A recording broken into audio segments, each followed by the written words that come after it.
बड़ी सौगात दे रहे हैं। 75 ऐसे महातोहफे हैं जो उत्तर प्रदेश के विकास की एक अलग रूपरेखा आगे लिखते हुए नजर आएंगे। और रक्षा मंत्री राजनाथ सिंह इस वक्त क्या कुछ कह रहे हैं आपके सामने। आदरणीय नरेंद्र मोदी जी का हार्दिक अभिनंदन करता हूं और उनका मैं स्वागत करता हूं। मैं आभार व्यक्त करना चाहता हूं कि बिजी शेड्यूल होने के बावजूद वह समय निकालकर उन्होंने इस कार्यक्रम में शिरकत की है।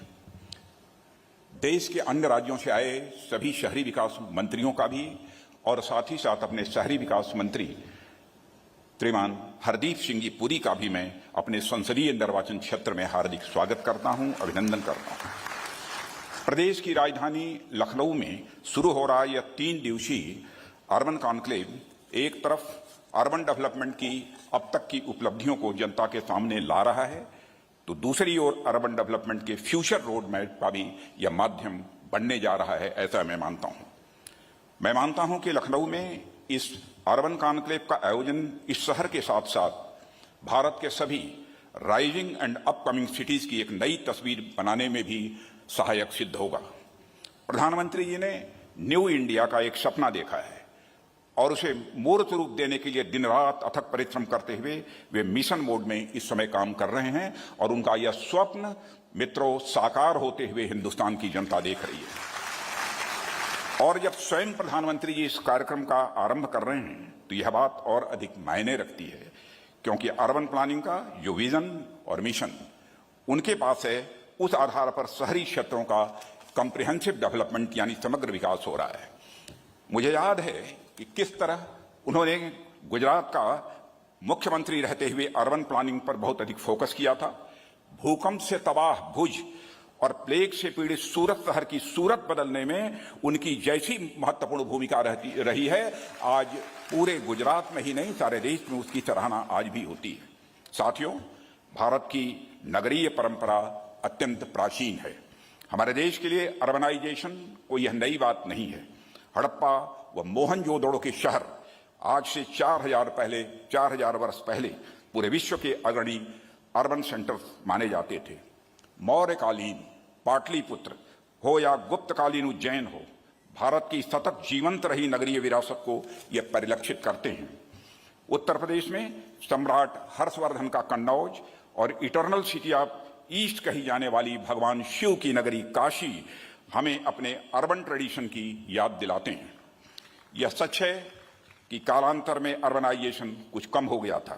साथियों, आज हमारा देश पुनः तेजी से अर्बनाइजेशन की ओर बढ़ रहा है और इस क्रम में हमारा देश एक और data driven and technology enabled smart cities की परिकल्पना भी कर रहा है। दूसरी ओर हाउसिंग, इंफ्रास्ट्रक्चर, सैनिटेशन और कंजेशन के चैलेंजेस को एड्रेस भी कर रहा है। वहीं तीसरी ओर हमारे यूथ के लिए एम्प्लॉयमेंट जनरेशन कर उनका भविष्य भी संवारने में महत्वपूर्ण भूमिका का निर्वाह कर रहा है। केंद्र में हमारे आदरणीय प्रधानमंत्री जी के नेतृत्व में सरकार आने के साथ ही देश के शहरी विकास की गति लगातार आगे बढ़ती जा रही है। साथियों, national mission of pilgrimage regeneration and spiritual augmentation drive से प्रसाद कहते हैं, चाहे वह हो या Atal mission for regeneration and urban transformation से अमृत कहकर पुकारते हैं वह हो, या हाल ही में प्रधानमंत्री जी द्वारा लॉन्च्ड स्वच्छ भारत मिशन अर्बन 2 हो या अमृत 2 हो, यह सभी अभियान हमारे नए भारत, स्वच्छ भारत और आत्मनिर्भर भारत के प्रति सरकार के उद्देश्यों को और साथ ही साथ सरकार के कमिटमेंट को यह दर्शाते हैं।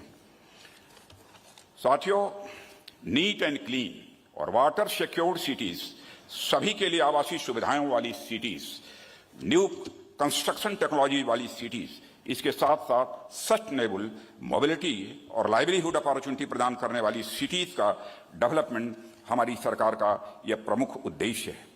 हमारे आने वाले समय की यह cities ease of living, ease of doing business और सोशल इंक्लूजन, इकोनॉमिक ग्रोथ और एनवायरमेंटल सस्टेनेबिलिटी को बढ़ावा देते हुए हमारे देश की इकोनॉमी को बढ़ावा देने में अपना महत्वपूर्ण योगदान दे रही हैं। साथियों, न्यू अर्बन इंडिया पर केंद्रित कॉन्फ्रेंस कम एक्सपो की शुरुआत जिस नगर में हो रही है यानी लखनऊ, यह लखनऊ दरियादिली और बेमिसाल तहजीब का शहर सारे हिंदुस्तान में माना जाता है। आज नए भारत में वेल डेवलप्ड लैंडस्केप की दिशा में तेजी के साथ ये लखनऊ भी बढ़ रहा है। आज से शुरू हो रहे कॉन्क्लेव में अर्बन डेवलपमेंट के नए नए आयाम हमारे सामने आएंगे। पूरे देश में ट्रांसफॉर्मेशन में अपना योगदान देंगे और आदरणीय प्रधानमंत्री जी के सपनों को भारत का निर्माण करेंगे, ऐसा मेरा विश्वास है। इससे अधिक कुछ न कहते हुए हमारे संसदीय निर्वाचन क्षेत्र में आदरणीय प्रधानमंत्री जी का पदार्पण हुआ है, इसके प्रति मैं आभार व्यक्त करते हुए अपना निवेदन समाप्त करता हूं। धन्यवाद।